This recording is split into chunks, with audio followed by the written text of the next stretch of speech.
Picture this. It's September 28th, 1781, and you're a British soldier standing in the trenches at Yorktown, Virginia. You've been told for weeks that relief is coming, that the Royal Navy will arrive any day to save you. You scan the horizon of the Chesapeake Bay, looking for the white sails of British warships. Instead, you see something that makes your blood run cold. 36 French warships are blocking the bay. Not a single British vessel in sight. Behind you, 20,000 American and French soldiers are digging trenches that get closer every single night. The noose is tightening. Your commander, Lord Charles Cornwallis, one of Britain's finest generals, has marched his army straight into a trap so perfect, so brilliantly conceived, that military academies will study it for the next 2 centuries. This wasn't an accident. This wasn't luck. This was George Washington's masterpiece, a deception so complete that the British never saw it coming until it was far too late. In 6 weeks, you'll watch the most powerful empire on earth surrender to a ragtag collection of farmers, merchants, and French allies. You'll watch your colors lowered in humiliation, while American musicians play "The World Turned Upside Down." And you'll realize that everything you were told about this war, about these colonists, about the inevitability of British victory, was a lie. The question that haunts every military historian is this: how did Washington, a general who had lost more battles than he'd won, manage to engineer the perfect trap? How did he convince the British that New York was his target while secretly marching his entire army to Virginia? And how did a revolution that seemed doomed just months earlier suddenly end with the British begging for mercy? The answer lies in the most audacious military deception in American history, a chess game played across 1,000 miles of coastline, and a 52-day siege that would birth a nation. By the end of this story, you'll understand why Yorktown wasn't just a battle. It was the moment America proved it could outsmart, outfight, and outlast the greatest military power the world had ever known. But to understand how Washington pulled off this miracle, we need to go back to the spring of 1781, when the American cause looked hopeless and the British thought they had finally broken the rebellion's back. The winter of 1780 to 1781 was a nightmare for the American cause. If you were a patriot reading the newspapers in Philadelphia or Boston, you had every reason to believe the war was lost. The British had changed their strategy. They'd given up trying to hold the North and instead focused all their energy on conquering the South. And it was working. In May of 1780, Charleston, South Carolina, fell to the British after a brutal siege. It was the worst American defeat of the entire war. 5,000 Continental soldiers were captured in one afternoon. That was nearly a quarter of the entire Continental Army gone, just erased from the board. The British commander, Sir Henry Clinton, sailed back to New York, convinced that the South would now fall like dominoes. He left behind Lord Charles Cornwallis to finish the job. Cornwallis was everything a British general should be. He was aristocratic, educated at Eton, trained in European warfare, and he'd already proven himself in battle after battle. He looked at the ragged American forces in the Carolinas and saw nothing but target practice. In August of 1780, Cornwallis crushed the Americans again at Camden. The American general, Horatio Gates, the hero of Saratoga, ran from the battlefield so fast that he covered 60 miles in a single day on horseback. It was a humiliating rout. The Continental Army in the South was shattered. For the British, the math looked simple. They controlled the coast. They controlled the major cities. They had local loyalist support. All Cornwallis had to do was march north through the Carolinas, link up with the British forces in Virginia, and the entire South would be back under the King's control. The rebellion would be isolated to the northern states, and eventually, the Patriots would have to sue for peace. But Cornwallis made a series of small miscalculations that would add up to catastrophe. He underestimated the Americans' ability to fight a guerrilla war. He didn't understand that every time his army marched through the countryside, burning farms and seizing supplies, he was creating more rebels, not fewer. And most importantly, he believed that the Royal Navy would always be there when he needed it. In January of 1781, Cornwallis got a taste of what was coming. At a place called Cowpens in South Carolina, an American general named Daniel Morgan laid a trap for the British forces. Morgan was a frontier fighter, a man who understood terrain and psychology better than any European tactician. He positioned his troops with a river at their backs, making retreat impossible. Then he baited the British into a wild charge. The British infantry, seeing the Americans apparently fleeing, broke formation and rushed forward. That's when Morgan sprang his trap. His cavalry swept around the flanks, and his main line held firm. In less than an hour, the British lost over 900 men killed or captured. It was a tactical masterpiece, and it should have been a warning to Cornwallis. But Cornwallis was furious, not cautious. He decided to chase down Morgan and destroy him. He burned his own supply wagons to move faster, which meant his army was now living off the land in hostile territory. He pushed his exhausted men through the winter mud of North Carolina, always just a few miles behind the Americans, never quite catching them. This chase led to the Battle of Guilford Courthouse in March of 1781. Cornwallis won the battle in the technical sense. He held the field at the end of the day, but he lost over 500 men doing it, nearly a quarter of his army. One British politician famously said, "Another such victory would ruin the British army." Cornwallis looked at his bleeding, exhausted force and made a fateful decision. He couldn't hold the Carolinas. He needed to get his army somewhere he could resupply and reinforce. He decided to march to Virginia and link up with British forces there. He would use Virginia as a base, rest his men, and then resume the southern campaign when he was stronger. This decision set everything in motion. Cornwallis marched his battered army to the coast of Virginia and settled in at a little tobacco port called Yorktown. It had a decent harbor. It was on a peninsula. The Royal Navy could resupply him from the sea. It seemed like a safe place to wait. What Cornwallis didn't know was that George Washington had been waiting for exactly this kind of mistake. While Cornwallis was chasing glory through the Carolinas, George Washington was sitting in his headquarters outside New York City, staring at a problem that seemed impossible to solve. It was the summer of 1781. The war had been going on for 6 years, 6 long, bloody years. The American treasury was empty. The soldiers hadn't been paid in months. Some units were on the verge of mutiny. The French allies who had joined the war in 1778 were getting impatient. They wanted to see results. Washington's army numbered about 4,500 men camped around New York. The British had 10,000 men inside the city under General Sir Henry Clinton. Washington had been staring at New York for 2 years, looking for a way to take it back. New York was the key to everything. It was the British headquarters in America. It was the symbol of their power. But Washington knew he didn't have the strength to attack it. He'd tried once before in 1776, and it had been a disaster. He'd lost the Battle of Long Island and nearly lost his entire army. He'd learned the hard way that attacking a fortified city defended by professional soldiers and warships was suicide. So, he waited. He drilled his men. He wrote endless letters to Congress begging for supplies and money, and he kept his eyes on the bigger picture, looking for an opening, any opening. That opening came in the form of a letter that arrived in August. It was from Comte de Rochambeau, the commander of the French forces in America. Rochambeau had 4,500 French soldiers camped in Rhode Island, but more importantly, he had information about the French fleet. Admiral François de Grasse, commanding the French West Indies fleet, was sailing north with 28 warships and 3,000 French soldiers. De Grasse could bring his fleet to either New York or the Chesapeake Bay in Virginia. Where did Washington want him? Washington's mind started racing. He looked at the map. Cornwallis was sitting in Yorktown, Virginia, with about 7,500 British soldiers. If de Grasse brought his fleet to the Chesapeake, he could block Cornwallis from escaping by sea. If Washington could get his army and Rochambeau's army to Virginia at the same time, they could trap Cornwallis on land. But here was the problem. Washington's army was in New York. Virginia was 450 miles away. If he tried to march south, Clinton would see him go and would either attack his rear or send reinforcements to Cornwallis. Either way, the trap would fail. Washington needed Clinton to believe that New York was still the target. He needed Clinton to keep his forces in the city, frozen in place, expecting an attack that would never come. And he needed to do all this while moving 2 armies, French and American, 450 miles south, without the British noticing until it was too late. It was an insane plan. Moving an army in the 18th century was like trying to relocate a small city. You had artillery pieces that weighed thousands of pounds. You had supply wagons. You had cavalry horses. You had sick and wounded men. You had camp followers, the wives and children who traveled with the army. And you had to feed all of them every single day. The logistics alone should have made the plan impossible.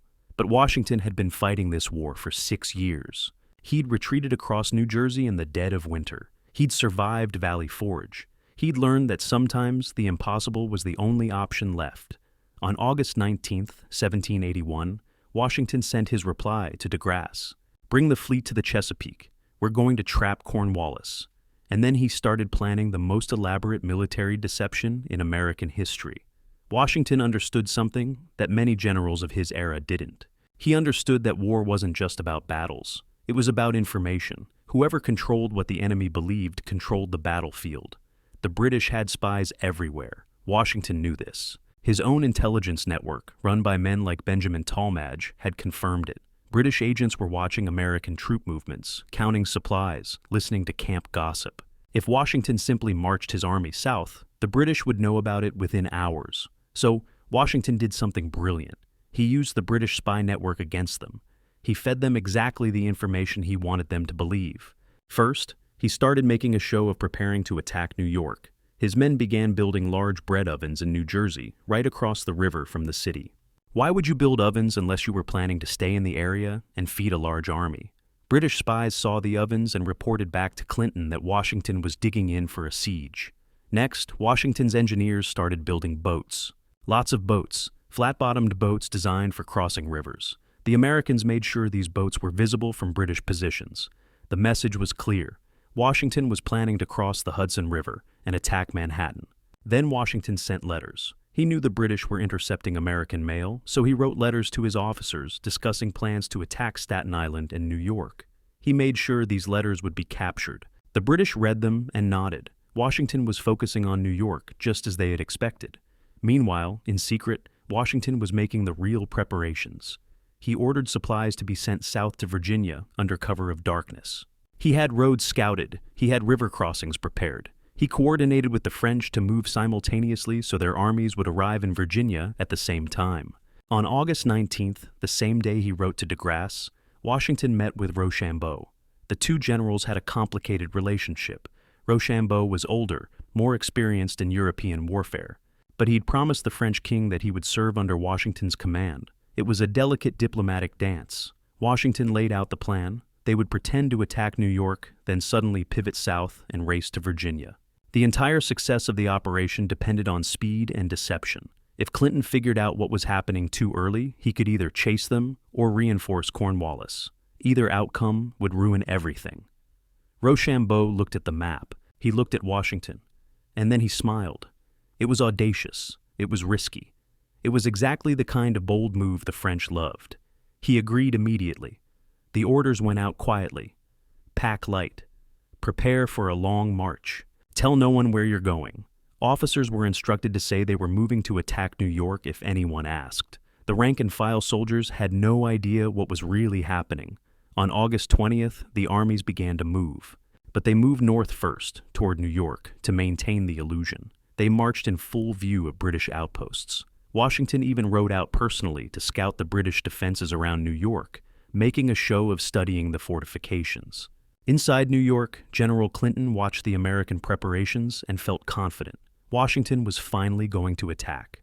Clinton called in reinforcements. He strengthened his defenses. He prepared for the siege he thought was coming. He did exactly what Washington wanted him to do. And then, on the night of August 29th, the American and French armies vanished. The march south is one of the great logistical achievements in military history.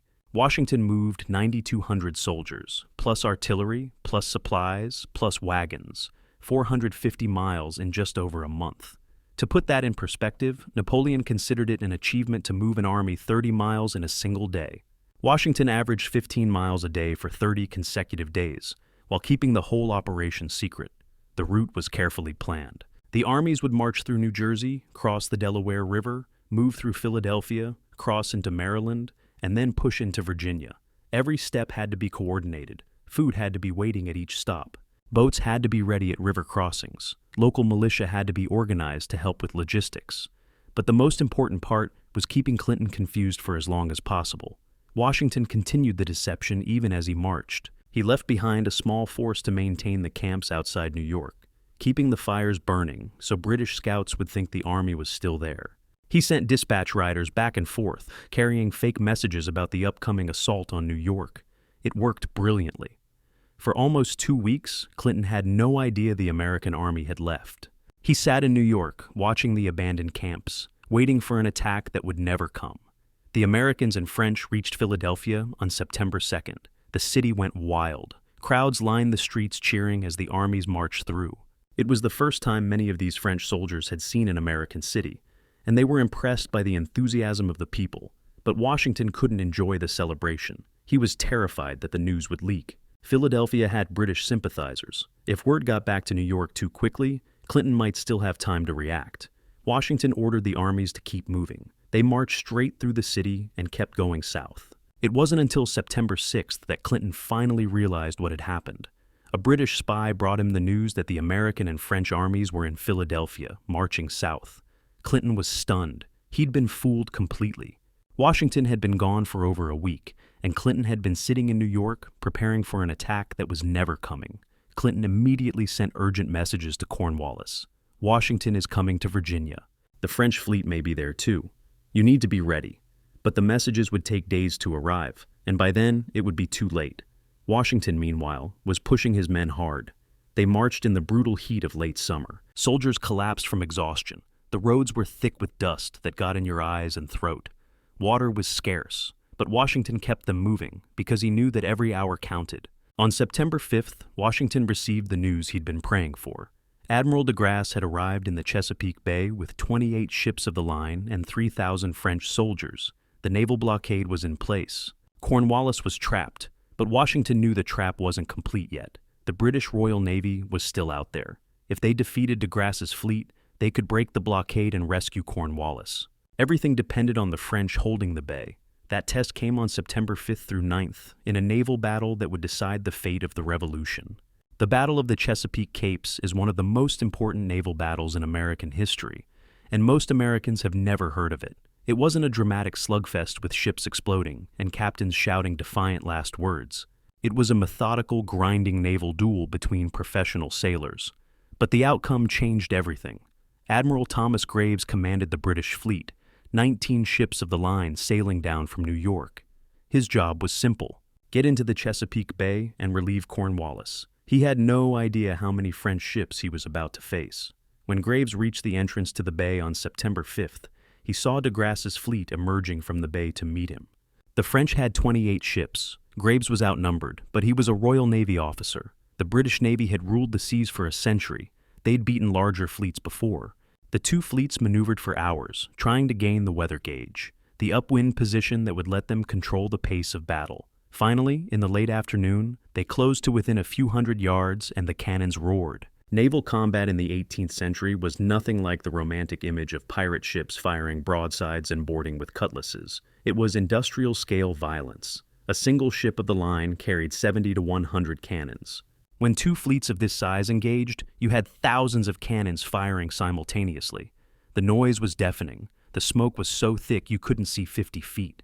The ships battered each other for 2 hours. Cannonballs tore through wooden hulls. Masts splintered and crashed to the decks. Sailors were killed by flying splinters the size of swords. The decks ran with blood. But here's the crucial detail. The British were trying to break through to the bay. The French were trying to keep them out. The French didn't need to destroy the British fleet. They just needed to keep them busy long enough for Washington to arrive. When darkness fell, both fleets backed off to repair damage. For the next 4 days, they maneuvered around each other, watching, waiting for an advantage. Graves kept trying to find an opening to get past the French and into the bay. De Grasse kept blocking him. On September 9th, Graves looked at his damaged ships and made a terrible calculation. He couldn't force his way through. He'd lost one ship, and several others were too damaged to fight. And even if he did break through, he'd be sailing into a bay full of French warships with no way to resupply. Graves turned his fleet around and sailed back to New York. He abandoned Cornwallis. When that decision was made, the American Revolution was essentially won. Cornwallis was trapped on a peninsula with no escape route. The Royal Navy, which had controlled American waters for 6 years, had failed at the critical moment. It was a humiliation the British would never forget. De Grasse sent a message to Washington. The bay is secure. The British are gone. Bring your army. Washington was already on the move. His advance units reached Williamsburg, Virginia, on September 14th. The trap was closing. If you were Lord Cornwallis sitting in Yorktown on September 14th, 1781, you'd be starting to feel the first whispers of unease. You'd received Clinton's warning that Washington was coming south. You'd heard rumors of a French fleet in the Chesapeake, but you'd also received assurances from Clinton that the Royal Navy would come to your aid if needed. Cornwallis had about 7,500 soldiers under his command. They were good troops, professional British regulars, and battle-hardened German mercenaries. He had artillery. He had strong defensive positions. And he was sitting on a peninsula with water on three sides. From a defensive standpoint, Yorktown seemed secure, but the geography that made it defensible also made it a trap. The York River was behind him. The Chesapeake Bay was to the east. The only land route out was west, and that route was already crawling with American and French scouts. Cornwallis made a decision that would haunt him. Instead of trying to break out immediately while he still had mobility, he decided to dig in and wait for relief. He believed, right up until the very end, that the Royal Navy would break through and save him. He ordered his men to build fortifications. They dug trenches and built earthwork walls called redoubts. They mounted cannons to cover the approaches. They turned Yorktown into a fortress. It was impressive work, but it was also a trap of their own making. Every shovel of dirt made escape harder. On September 28th, Washington arrived with the main army. The Continental soldiers marched into position and stared at the British fortifications. Many of these men had been fighting for years. They had survived brutal winters, bloody battles, and countless retreats. Now, finally, they had a British army cornered with nowhere to run. The American and French forces numbered around 20,000 men. It was the largest army Washington had ever commanded, and it was more than twice the size of Cornwallis's garrison. The math was simple and brutal, but Washington didn't order an immediate assault. He'd learned painful lessons about attacking fortified positions. Instead, he decided to do this the methodical way, the way professional European armies did it. He would lay siege. A proper siege in the 18th century was a highly technical operation. It wasn't just surrounding a fort and starving the defenders out. It was a systematic process of digging trenches that got closer and closer to the enemy walls, all while protecting your own troops from enemy fire. Washington had French engineers who were experts at this. They studied the terrain around Yorktown and plotted out where the trenches would go. The plan was to dig two parallel trenches, called parallels, that would encircle the British position. From these trenches, they would bring up heavy siege guns and pound the British defenses until they crumbled. On the night of October 6th, the digging began. Thousands of soldiers with shovels worked through the darkness, creating the first parallel trench about 600 yards from the British lines.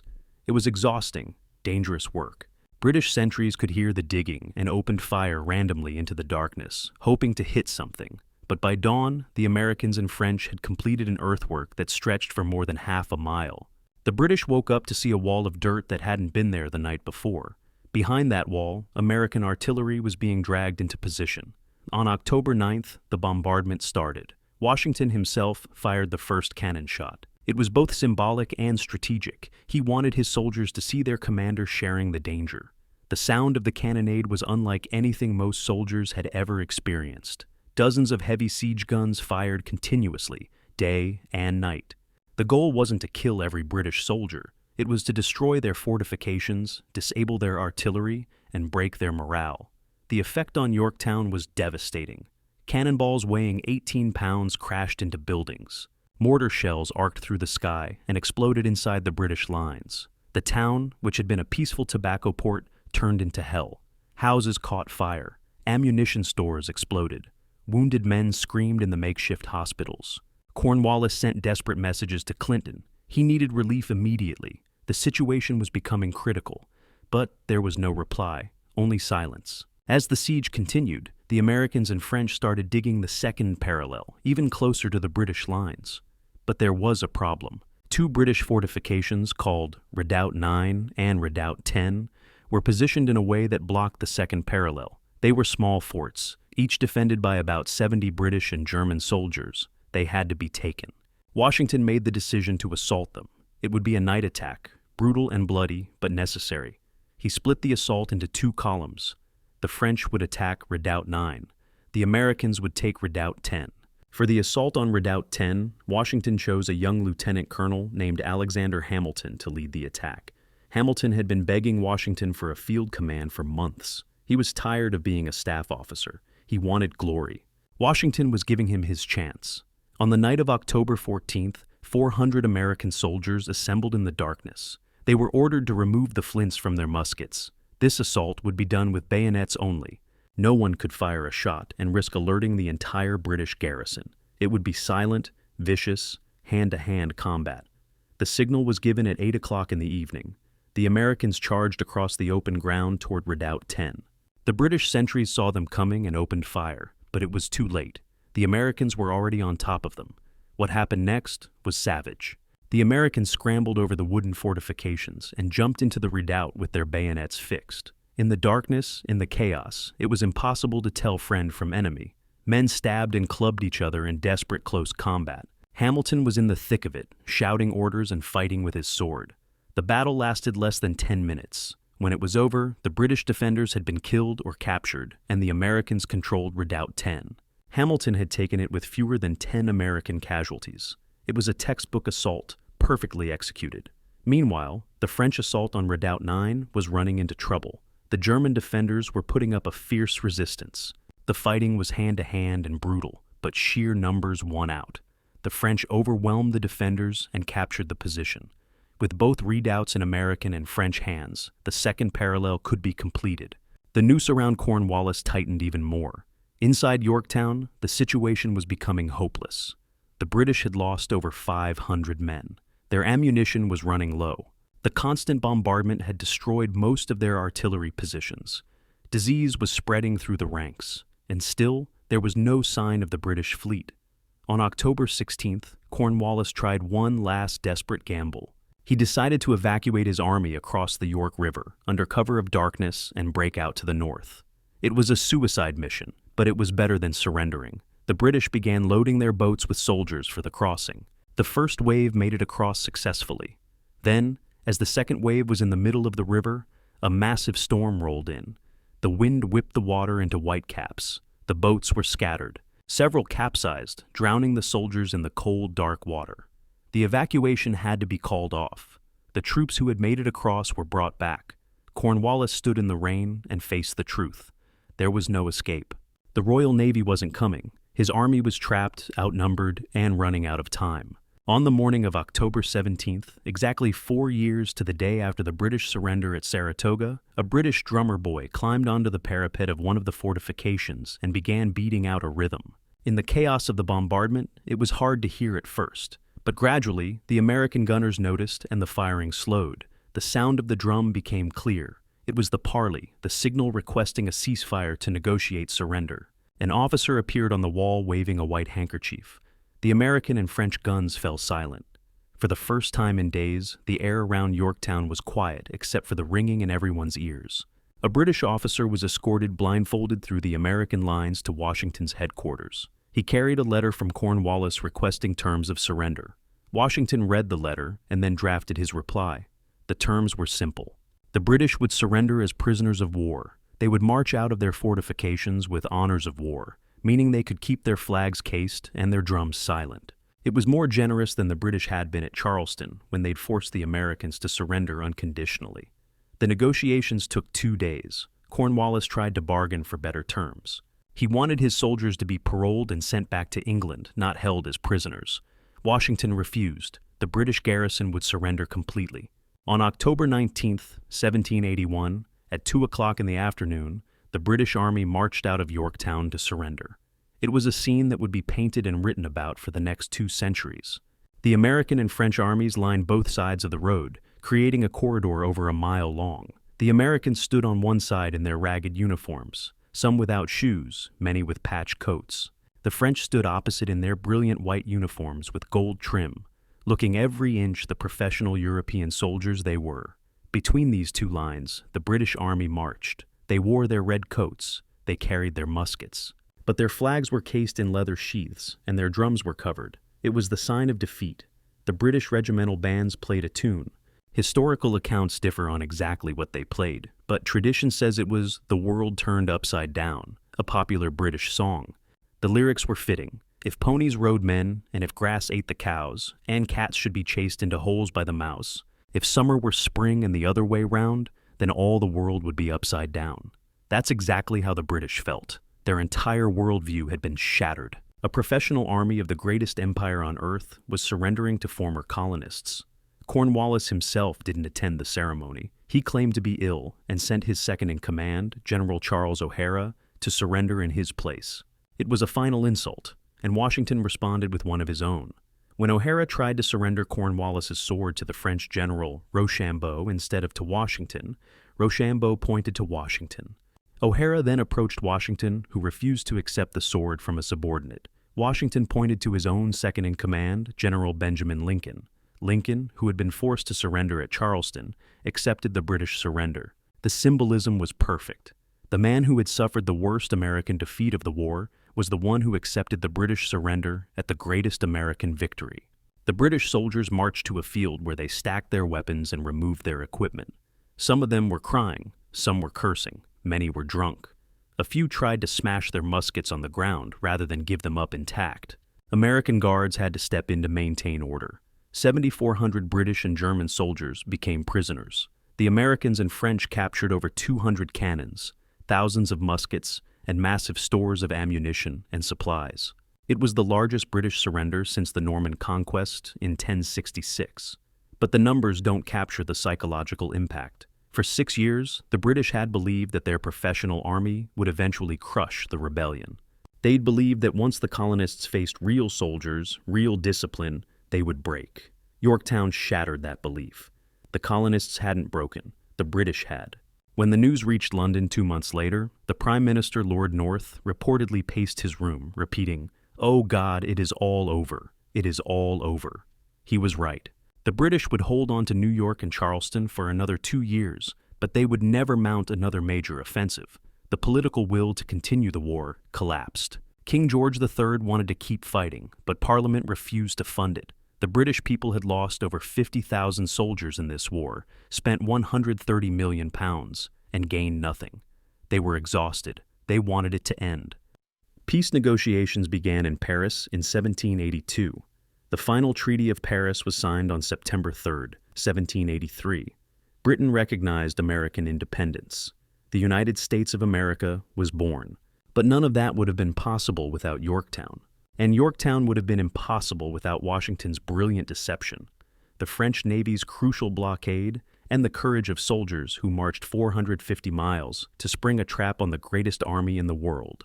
The aftermath of Yorktown is worth examining because it reveals the true genius of what Washington accomplished. This wasn't just a military victory. It was a diplomatic, psychological, and strategic masterpiece that changed the balance of power in the entire world. First, consider the diplomatic impact. The French had entered the war in 1778, gambling that the Americans could actually win. They'd sent troops, ships, and money, all while their own treasury was going bankrupt. If the Americans had lost, France would have wasted millions and gained nothing. Yorktown proved that their investment had paid off. It strengthened the alliance and encouraged the French to keep fighting. But the French weren't the only ones watching. Spain had joined the war against Britain in 1779, not to help America, but to weaken their longtime enemy. The Dutch had been providing secret support to the Americans, and Britain had declared war on them in 1780. Yorktown showed all of these nations that Britain could be beaten. It encouraged them to keep the pressure on. In Europe, Britain was suddenly fighting a multi-front war. They had to defend their holdings in the Caribbean against French and Spanish fleets. They had to protect Gibraltar from a Spanish siege. They had to guard their trade routes against American privateers and Dutch interference. Yorktown meant they couldn't send reinforcements to any of these fronts because they needed every soldier to defend what they still held in America. Second, consider the psychological impact on the American people. By the summer of 1781, many Americans were ready to give up. The war had dragged on for 6 years. The economy was in ruins. Continental currency was worthless. Soldiers were deserting because they hadn't been paid in months. There was serious talk in Congress about negotiating a peace that would leave the British in control of the South. Yorktown changed all of that in a single afternoon. Suddenly, victory seemed possible. The newspapers were filled with accounts of the surrender. Artists created engravings showing British soldiers laying down their weapons. Poets wrote verses celebrating Washington as a modern Cincinnatus. The American people, who had been exhausted and divided, found new energy to endure the final years of the war. Third, consider the impact on the soldiers themselves. The Continental Army had suffered through years of defeats, retreats, and near disasters. They'd frozen at Valley Forge. They'd watched their friends die at Brandywine and Germantown.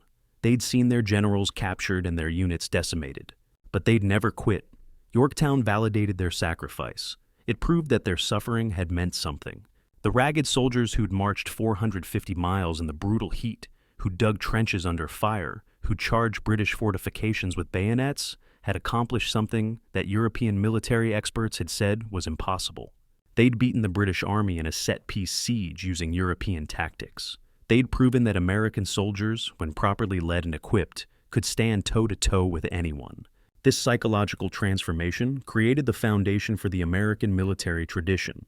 The idea that American soldiers are citizen soldiers, not professional killers, but ordinary people who rise to meet extraordinary challenges, that idea was born at places like Yorktown. It became part of the national identity. Fourth, consider what Yorktown revealed about George Washington as a military leader. Washington lost more battles than he won during the Revolution.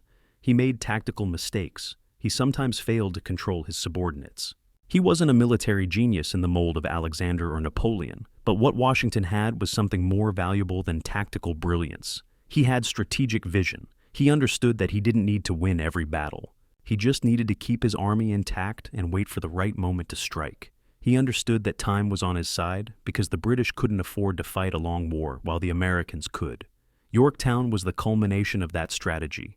Washington had avoided major battles for almost 2 years, frustrating his officers and the politicians in Congress. He'd been called timid and overcautious, but he was waiting for the perfect opportunity. And when it came in the form of Cornwallis sitting exposed in Yorktown with a French fleet available, Washington moved with speed and boldness that shocked everyone. The deception campaign alone was brilliant. Washington understood that modern warfare is as much about information as it is about firepower. He fed the British false intelligence, misdirected their attention, and moved his army 450 miles before they realized what was happening. Military academies still study that operation as an example of perfect strategic mobility. Fifth, consider the impact on future American military operations. The Yorktown campaign established several principles that would echo through American military history. The importance of joint operations with allies. The Americans and French had to coordinate land and naval forces across vast distances with primitive communications. The fact that they pulled it off showed that coalition warfare could work if the partners trusted each other and had a unified command structure. This lesson would be relearned in World War I, World War II, and every coalition operation since. The value of mobility and surprise. Washington's march south caught the British completely off guard because they couldn't imagine an army moving that fast while maintaining operational security. This emphasis on speed and deception would become a hallmark of American military operations, from Sherman's march through Georgia to Patton's race across France to the left hook in Desert Storm. The necessity of controlling the sea. The entire Yorktown operation hinged on the French Navy controlling the Chesapeake Bay. If the British had won the Battle of the Capes, the trap would have failed. This taught Americans a lesson they would never forget. You can't be a great power without a great Navy. The U.S. Navy traces its institutional pride directly back to the Revolution and the crucial role naval power played at Yorktown. But perhaps the most important lesson of Yorktown was this. Wars are won by soldiers, but campaigns are won by logistics. Washington didn't beat Cornwallis with brilliant tactics on the battlefield. He beat him by out-organizing and out-planning the British. He ensured that his army had food, ammunition, and artillery at the right place at the right time. He coordinated with the French to ensure their movements were synchronized. He thought through every detail of the march south, from river crossings to supply depots. This is the unglamorous side of warfare that never makes it into Hollywood movies, but it's what wins wars. Nathan Bedford Forrest supposedly said that the key to victory is to get there firstest with the mostest. That's exactly what Washington did at Yorktown. He got there first with overwhelming force, and he did it so smoothly that the British couldn't react in time. Now, let's talk about what happened to the main players after Yorktown, because their stories reveal a lot about the impact of the battle. Lord Cornwallis was paroled and returned to England expecting disgrace. Instead, he found that the British public largely blamed Clinton for the defeat, not him. Cornwallis went on to have a distinguished career, serving as Governor-General of India and Lord Lieutenant of Ireland, but he never forgot Yorktown. In his later writings, he couldn't help but make excuses for the defeat. He blamed Clinton for not sending reinforcements. He blamed the Navy for failing to break through. He blamed everyone but himself for marching into a trap. General Sir Henry Clinton became the scapegoat for the disaster. He was recalled to London and spent years writing bitter pamphlets trying to defend his reputation. He blamed Cornwallis for going to Yorktown in the first place. He blamed the Admiralty for not giving him enough naval support. He died in 1795, still angry about the accusations. Admiral Thomas Graves, who had failed to break through at the Battle of the Capes, was quietly reassigned. His career never recovered. In the Royal Navy, losing a critical battle when your country needed you most was an unforgivable sin. On the American side, George Washington became the most famous man in America. When the war finally ended in 1783, there was serious talk about making him king. He refused, of course, setting a precedent that would shape American democracy. But his reputation as the man who beat the British at Yorktown made him the inevitable choice for the first president when the Constitution was ratified. Rochambeau returned to France a hero. He'd played a crucial role in the victory, and the French people loved him for it. But his glory was short-lived. When the French Revolution erupted in 1789, Rochambeau was caught in the middle. He narrowly escaped execution during the Reign of Terror and died in 1870, largely forgotten. Admiral de Grasse, who had made the whole operation possible by blocking the Chesapeake, had a tragic end. In 1782, he was defeated and captured by the British at the Battle of the Saints in the Caribbean. He was taken to London as a prisoner, where the British public mocked him. He was eventually released, but died in 1788, bitter and broken. Alexander Hamilton leveraged his heroism at Yorktown into a political career. He became Washington's Secretary of the Treasury and one of the architects of the American financial system. His role in capturing Redoubt 10 became a defining moment of his legend, one that he would reference throughout his life. But beyond the individual stories, Yorktown had a profound impact on the development of the United States as a nation. The victory gave the new country credibility on the world stage. It proved that the American experiment wasn't a temporary rebellion that would collapse, but a legitimate nation capable of defending itself. That credibility attracted foreign investment and trade. It allowed the United States to negotiate favorable treaties with European powers. It gave American diplomats leverage in the peace negotiations that followed. Without Yorktown, the Treaty of Paris might have looked very different. Britain might have kept the South. They might have restricted American access to the Mississippi River. They might have imposed crippling trade restrictions. Instead, the Treaty of Paris gave the United States everything it wanted: independence, territory stretching to the Mississippi River, and fishing rights off Newfoundland. Britain was so eager to end the war after Yorktown that they made concessions they never would have made if the war had continued. Yorktown also cemented the idea of American exceptionalism. The narrative that emerged from the battle was powerful. A group of farmers and merchants had defeated the greatest empire on earth through courage, determination, and divine providence. This story became central to American identity. It reinforced the idea that America was different, that it could accomplish things that seemed impossible, that it was destined for greatness. Now, was all of this narrative entirely accurate? No. The reality was more complex. The Americans had massive help from France. They benefited from British strategic mistakes and political divisions. The Continental Army, by 1781, was a professional force, not a militia of farmers. But the narrative mattered more than the nuances. The story of Yorktown gave Americans a founding myth that united them and gave them confidence. Let's also examine the tactical innovations that came out of Yorktown because they influenced warfare for decades to come. The siege itself was a textbook example of 18th century siege warfare, but with some American innovations. The speed at which the parallels were dug impressed European observers. The coordination between American and French artillery was seamless. The night assaults on the redoubts were executed with a precision that rivaled anything the European armies could do.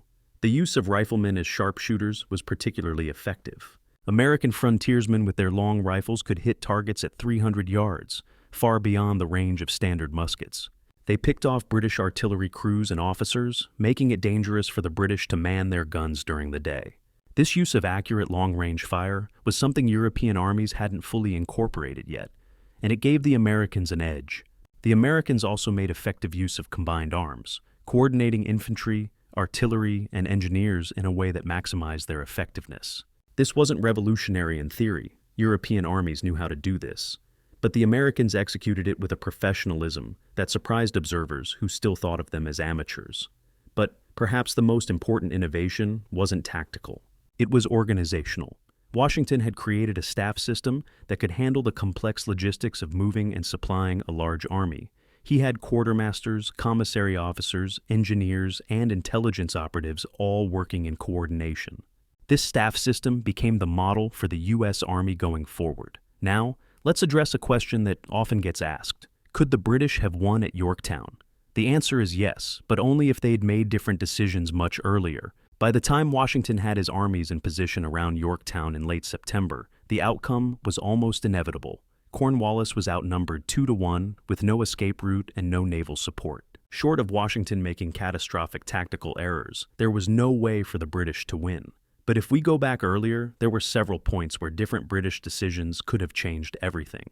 If Clinton had realized what Washington was doing when the armies first started marching south in late August, he could have either chased them or sent massive reinforcements to Cornwallis by sea. Either move would have disrupted the trap. If Admiral Graves had been more aggressive at the Battle of the Capes, he might have driven off the French fleet. The French had more ships, but naval battles are unpredictable. A lucky shot can disable a flagship and change the entire course of a battle. If Graves had broken through to the Chesapeake, he could have evacuated Cornwallis's army before the siege began.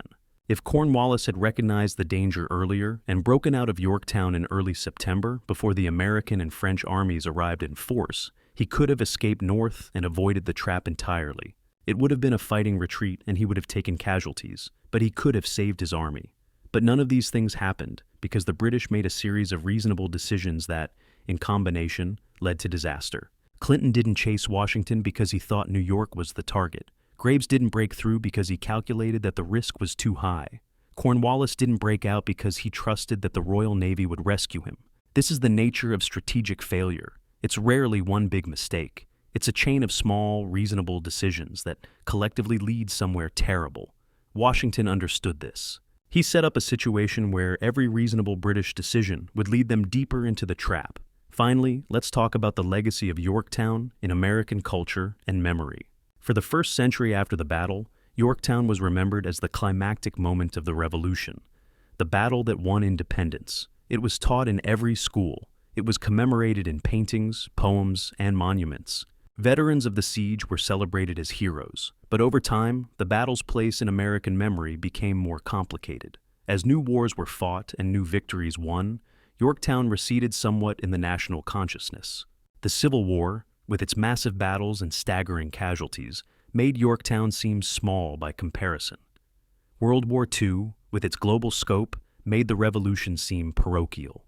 Today, if you ask most Americans to name the most important battle of the Revolution, many would say Saratoga because it brought France into the war, or they might say Bunker Hill or Lexington and Concord because they marked the beginning. Yorktown is remembered, but it doesn't have the same immediate recognition. This is unfortunate because Yorktown deserves to be remembered as one of the most brilliantly executed military operations in American history. It was the product of strategic vision, operational excellence, and tactical competence at every level. It was Washington's masterpiece, and it showed that Americans could plan and execute complex operations as well as any European power. The siege lines at Yorktown are still there, preserved by the National Park Service. You can walk the same ground where American and French soldiers dug trenches under fire. You can see the reconstructed redoubts that Hamilton and his men stormed. You can stand where Cornwallis's army laid down their weapons and imagine what it must have felt like to witness the birth of a nation. Because that's what Yorktown was. It wasn't just a battle. It was the moment when American independence stopped being a hope and became a reality. It was the moment when the world had to accept that a new nation had been born, one that would go on to reshape the entire course of human history. From the perspective of a soldier in the trenches at Yorktown, none of this future was visible. You were just trying to survive the constant bombardment, trying to stay awake during your watch, trying not to think about the fact that tomorrow you might be ordered to charge a fortification bristling with bayonets. But looking back, we can see that those soldiers, American and French, were doing more than fighting a battle. They were creating a precedent. They were proving that ordinary people, when they believe in something strongly enough and when they're properly led, can achieve extraordinary things. They were proving that empires, no matter how powerful, are not invincible.